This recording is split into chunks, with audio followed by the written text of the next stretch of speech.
The reason why this man has tended the grave of a person he never knew for years will make you cry.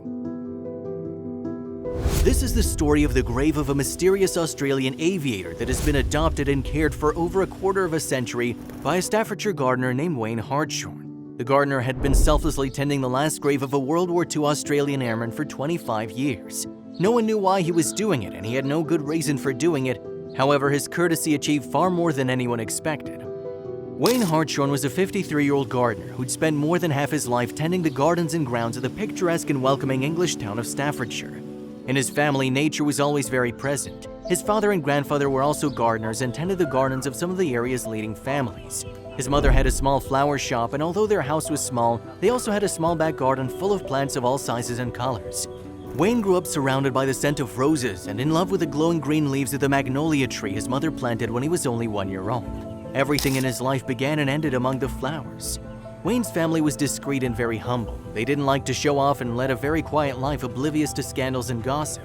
However, if the Hartshorns were known for anything, it was for the quality of their work. From a very young age, Wayne grew up dreaming of being able to be like them and honor his family's legacy and his work in the gardens. And he succeeded, although his fame was ultimately due to an isolated event that had little to do with his family or the plants. When he was old enough to decide what he wanted with his life, Wayne didn't hesitate. He'd be a gardener. His family was truly happy to have a new gardener in the family who would continue to grow their legacy. Unfortunately, their happiness was short-lived. A few days after his 19th birthday, Wayne lost his parents in a tragic car accident. His parents were returning from visiting relatives in a nearby town, driving at night, and it was raining so hard that visibility was very poor. The police told him that the car lost control on a sharp curve, and his parents were thrown out by the force of the impact. There was nothing they could do for their lives. It was the hardest moment of his life. After that, Wayne focused even more on his passion for gardening, turning his craft into therapy and the best way to honor the memory of his parents and ease the pain their absence caused him. The only family he had left was his grandfather Sid, as his grandmother Violet had died several years earlier, the victim of a very aggressive colon cancer. Although his grandfather's mind was still perfectly lucid and he was able to get around the house without help, it had been several months since he'd been unable to work in the garden because of his Parkinson's. "Now it's your turn to take care of everything, my little Wayne. I've gotten old too fast, and as much as I'd love to be able to bend down with you and turn the soil over with my hands, I'm afraid even if I wanted to, I couldn't make it," his grandfather once told him as he watched him working in the back garden of his house. Wayne was transplanting some beautiful red rose bushes he had bought from a French supplier. "You don't have to worry about anything, Grandpa. I'll always take care of you in our garden. Everything you've taught me, you, Grandma, and my parents will live on through me. You can rest assured, you've worked very hard all your life, and now it's my turn. I'll take care of your legacy until the end of my days," he said lovingly to his grandfather Wayne as he watered the soil. He knew that his grandfather didn't have long to live and that his biggest concern was that with his death, everything his family had done for decades would be lost. Wayne would make sure that would never come to pass. "I know that with you, everything will continue to grow. You love the land as much as I do. You would never let die a garden full of possibilities to bloom. That's why I'm happy. We've done well. I can leave this world with peace of mind. You're a good grandson, Wayne," his grandfather replied before going inside the house. His voice was full of nostalgia. It sounded as if he was saying goodbye and knew exactly how much time he had left. Wayne noticed this but decided to ignore it and continue working on the roses. A few months later, and just as his grandfather foresaw, Sid's heart stopped beating. He went peacefully in his sleep. Wayne found him and called emergency services, but he'd already been lifeless for hours. He knew it could happen at any moment. The doctors had warned him on several occasions, so in a way he'd been preparing for that day for a long time. He was buried the next day in the Cannock Cemetery. There, too, were the graves of his parents and grandmother. Sid would be reunited with him and could rest in peace as he wished. After the burial, Wayne felt deeply lonely, but he knew he had to promise to keep and was willing to do so no matter what. For the next year, Wayne devoted himself body and soul to taking care of his family's business, while at the same time working 2 days a week tending the gardens of a wealthy suburban family. Everyone knew of his family's reputation and held him in high esteem, but he didn't want people to hire him for commitment but to do a good job. And that's what he dedicated himself to for the next 25 years of his life. And during all those years, aside from becoming a respected gardener and a good husband and father, Wayne did something else that has now brought him into the spotlight. Something for which we are here today explaining this story, and with which the gardener not only managed to honor the memory of his family and fulfill his promise, but also to save the memory of a brave man who died in the wrong place at the wrong time. Petty Officer John Benjamin Burroughs. For 25 years, Wayne not only took care of the graves of his parents and grandparents, but also of that mysterious Australian soldier. His grave was immaculate thanks to him. In fact, it was one of the most beautiful graves in the entire cemetery, with striking yellow and blue flowers growing brightly around it. The question everyone asked, and you must be asking yourself now, is why would anyone care for a stranger's grave?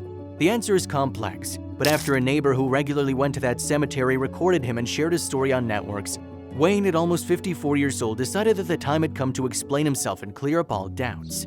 The story of the gardener who tended the grave of an Australian soldier went viral within hours, causing hundreds of thousands of people to fill the networks with questions and messages of thanks for the kind gardener. It all started when Wayne noticed the grave, which lay sunken and neglected in the ground as he tidied up his grandfather Sid's resting place. The grave had obvious signs of neglect, and upon reading the inscription, Wayne understood the reason. It was about an Australian soldier fallen in the line of duty in 1943. I remember thinking, what's an Australian doing buried here? Now I go down every fortnight and make sure the flowers haven't wilted and the grass doesn't grow too much, explained the gardener in an interview he was given on a well-known Australian radio station after the story of the grave went viral on the internet. Wayne was not related to the man buried in Cannock Cemetery, Warrant Officer John Benjamin Burroughs. However, every 2 weeks he cleaned up the plot, which was part of the 37 war graves in that cemetery, and that made his job of caring for the headstone and keeping it in such good condition all the more admirable. I just do it out of respect, the Good Samaritan explained. Gardeners are very meticulous about cutting grass. My family taught me to never give a garden up for loss, no matter how small. That grave was crying out for someone to fix it. I spent about 10 to 15 minutes on it after tending the graves of my relatives. It doesn't take much effort. I've erected a small flower bed and plant bulbs for spring, summer, and winter. Whatever the season, I make sure there's something blooming. Every grave deserves to look beautiful, and flowers are the best compliment, confessed the gardener with complete honesty on the radio station. With all the commotion, Wayne managed to find out that Burroughs was a navigator on an Armstrong-Whitworth-Whitley bomber, and that he died at the age of 21 after his plane was hit while dropping propaganda leaflets over Germany on April 5, 1943. The aircraft went down near Weyhill Railroad Station in Wiltshire. It was all a terrible accident that resulted in the soldier falling in foreign territory, and his body couldn't be recovered by his relatives. I keep thinking that one day I'll look up and one of Benjamin Burroughs' relatives will be standing next to me when I'm too old to carry on. I don't know who'll take over. I have 2 daughters and a son. I suppose I could ask them, but I can't tell you for sure, Wayne said with a certain tone of sadness as he thought about the future. Following his radio interview and the virality of the story, noted Mercury historian Richard Pursehouse set about researching the soldier, getting some of the missing pieces to the puzzle of Burroughs' life. He learned he was the son of Alexandra and Ada Frances Burroughs of Middle Brighton, Victoria, Australia, and that he had 2 younger sisters. It also found out that Burroughs married a local girl, Marjorie Ruth, who lived in Dartmouth Road, Cannock, which explains the link to Cannock and that the soldier was flying over that area on the day of his death.